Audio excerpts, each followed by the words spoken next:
First of all, I should say that one aspect of American U.S. life and culture that I think does deserve respect and admiration is protection of freedom of speech. The U.S. is unique in the world in that respect, to my knowledge. And I think that's really important. Next to freedom of thought, which is like a fundamental right, freedom of speech comes next. Everything else, I think, is secondary to it.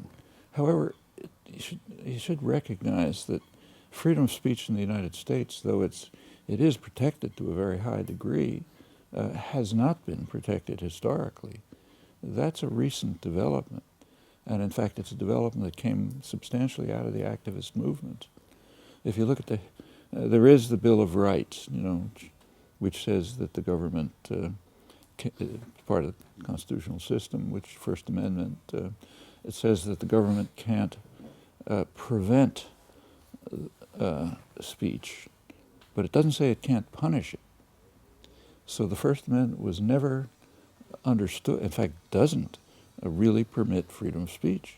It says, for example, that the government can't stop a newspaper from publishing an article, but it can throw them in jail if they did publish it. That's not protection of freedom of speech.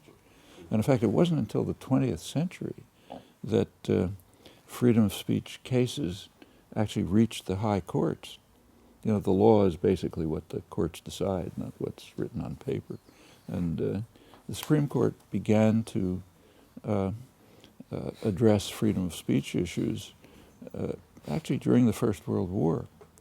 And the famous statements supporting freedom of speech were dissents. They were dissenting opinions. Later they were recognized as important. And in fact, if you look at those dissenting opinions, they were nothing to write home about. For example, one of the main ones was during the First World War, the Shank case. It was I think a Jewish tailor or something who published some pamphlets criticizing the war. During the war, the First World War, it became practically fascist in the United States. I mean, the Boston Symphony Orchestra couldn't play Beethoven, let's say. You couldn't mention anything German. There's massive hatred was created of anything loosely related to the German enemy.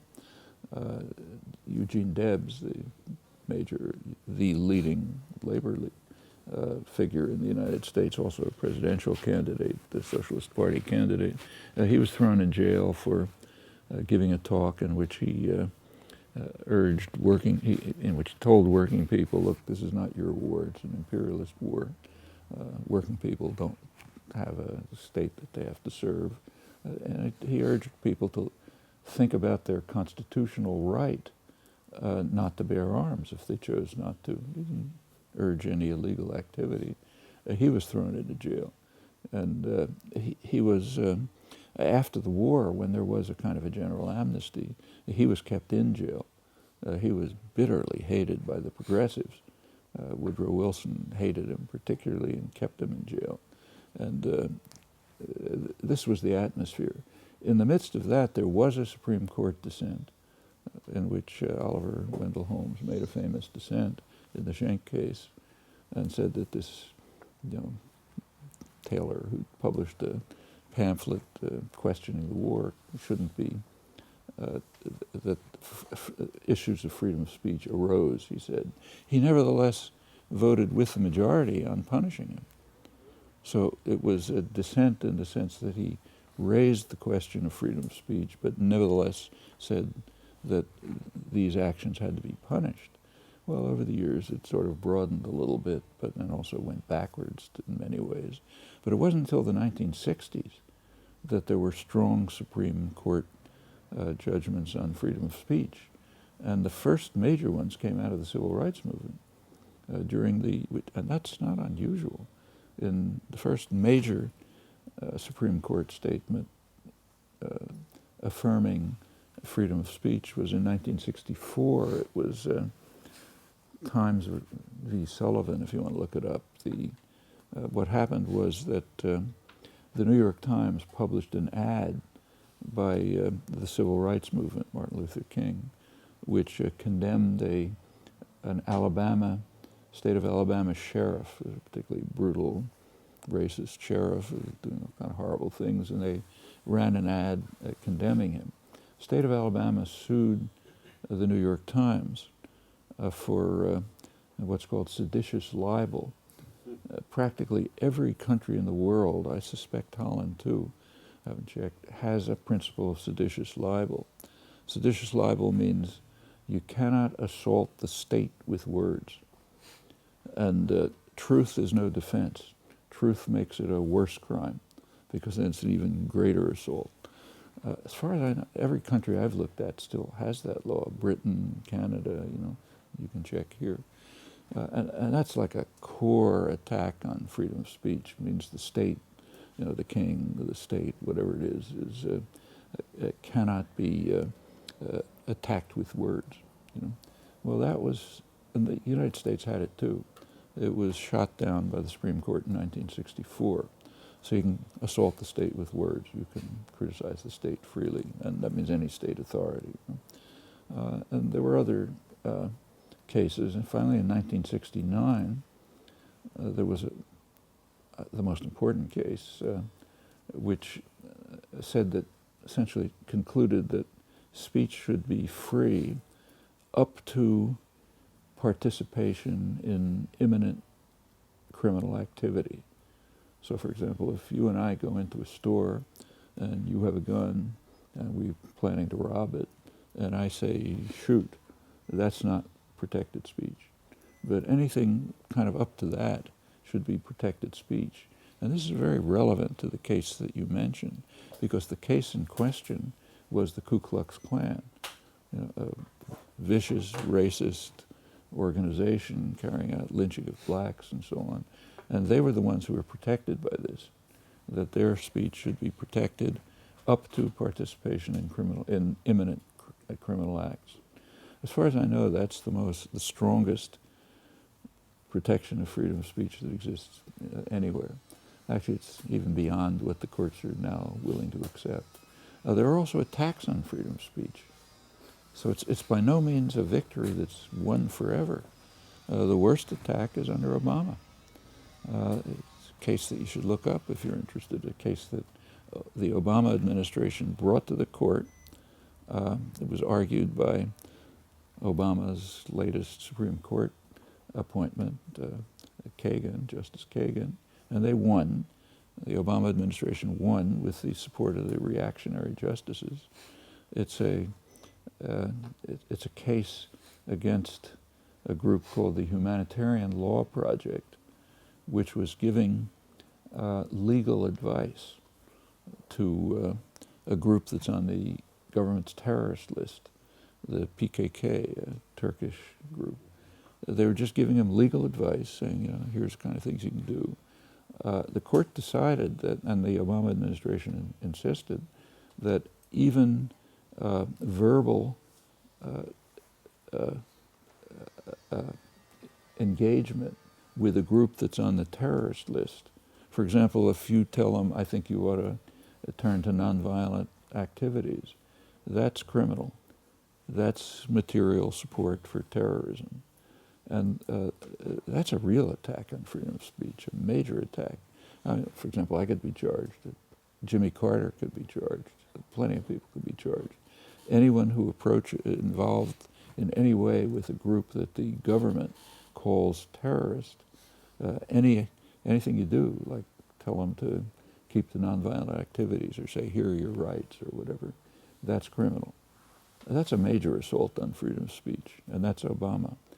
And what makes it worse, and isn't even discussed, is that the terrorist list itself is utterly illegitimate by any standards of the last couple of centuries. The government just says, you're on the terrorist list. Nothing you can do about it. And no judicial review, no evidence, no nothing. Just the government says, you're on the terrorist list. And the way it's used is like mind-boggling. So, for example, in 1982, the Reagan administration wanted to provide aid to their friend Saddam Hussein. and Iraq was on the terrorist list. So they took Iraq off the terrorist list so they could provide Saddam with aid, and there was a gap on the terrorist list, so they put Cuba in. You know, Cuba had just been subjected to years of intensive terror. Okay, so they're on the terrorist list. Saddam Hussein is off it. It's totally arbitrary, and the unconstrained acts of state terror, basically. But if you speak to them and give them advice or say anything, that's a crime. So that's pretty strong. This is the United States, which is the standard bearer for freedom of speech. It's constantly under attack. England is in many ways worse. In England, the attack on freedom of speech comes from the libel laws. There are scandalous libel laws in England. In most countries, in the United States at least, probably here, if, say, you sue me for libel, you have to prove that I libeled you. In England, I have to prove that I didn't libel you. That sets up a standard of proof which is almost unreachable. And in cases where, I'll take one real case, a small newspaper in England, about 3 people, published an expose of claims made by ITV, this huge television media conglomerate. And they may have been right, they may have been wrong, we can debate it, but anyway, they published something challenging claims made by ITV. ITV sued them for libel. 3 people who, you know what it's like to run a small left newspaper, they didn't have the resources to deal with the legal teams and endless resources of a major corporation. So they basically had to abandon the case, and they were sentenced under the libel laws, put out of business. Interestingly, the left journalists in England, like the ones who wrote for The Guardian, were very ecstatic about this. They thought it was great. They silenced somebody who said something they didn't like. We have to move on to the next question, I guess. So if you would wrap this up. Yeah, okay. Well, that's these are the ways freedom of speech's assaults on freedom of speech actually take place. Going back to your question, I don't think the way to deal with neo-fascist groups is to try to shut them up forcefully. You should try to win the argument. It's quite remarkable to see how it works. So take, say, Holocaust denial. In a lot of Europe, Holocaust denial is a crime. In France, there are laws against it. You can't do it. In the United States, it's not a crime. The consequence is that in the United States, Holocaust denial is unknown. There's plenty of it. There's professors, tenured professors at universities who have published books denying the Holocaust. Nobody pays any attention to them. It's ridiculous. Forget about it. It's just crazy business. In France and a lot of Europe, it's all over the front pages. Ton of publicity. Some guy somewhere does some marginal thing. Everybody knows about it. It's a way of giving publicity to Holocaust denial. If you treat it the sensible way, it's about like somebody claiming the Earth is flat. Okay, forget it. Has no impact. I just don't think it's even tactically the right way to deal with, say, neo-fascist groups. And it does give them an argument, as you said. They can claim freedom of speech, which is a value we ought to uphold. So we should uphold it and then win the argument.